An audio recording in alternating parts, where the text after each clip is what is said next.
வணக்கம் உறவுகளே, நம்மளுக்கு இந்த தொழில் நிலவரம் தான் பார்க்க போகிறது.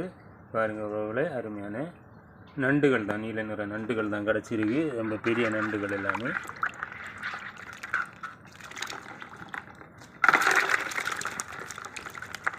ஒரு பாறை மீனும் கிடச்சிருக்கு.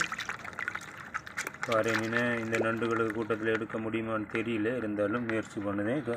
கையையும் கடிக்காமல் பார்த்துக்கணும், பாதுகாப்பாக தான் எடுக்கணும், முயற்சி பண்ணுதேன்.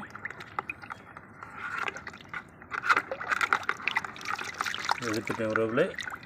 பாறை மீன், அருமையான பாறைக்குட்டி தான். நமக்கு ஒரு பாறைக்குட்டியும் கிட்டத்தட்ட 4 நண்டுகளும் கிடச்சிருக்கு. பாறைக்குட்டி பார்க்கும்போது ஃப்ரெஷ்ஷாக தான் இருக்குது, ஆனால் பாறைக்குட்டி கெட்டு போயிடுச்சு போல இருக்குது. பாருங்கள் உறவுகளே, அந்த செவில் எழுப்பி பார்த்துடலாம். ஆமாம், செவில் வெளுத்துருச்சு. கெட்டு போன மீன்களுக்கு தான் இப்படி செவில் வெளுத்திருக்கும்.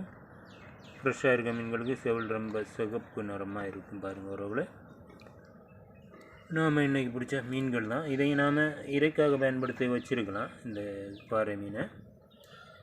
அப்புறமா நம்மளோட நண்டுகளையும் ஒன்று வெளியில் போட்டு பார்த்துக்கலாம். பாருங்க உறவுகளே, அருமையான நண்டுகள்.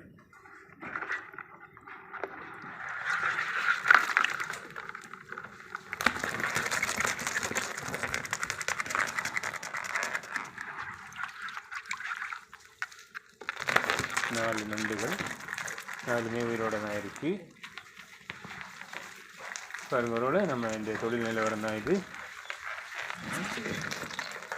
நமக்கு ஏற்கனவே கிடைச்ச நண்டுகளும் இது மட்டும் ஒரு நாளത്തെ குழம்புக்கு ஓகே ரெடி ஆகிடும். ஓகே தான். இனியும் நமக்கு கிடைக்கும்போது நம்மளோட உறவுகளுக்கு நண்டுகளையும் பகிர்ந்து கொடுக்கலாம்.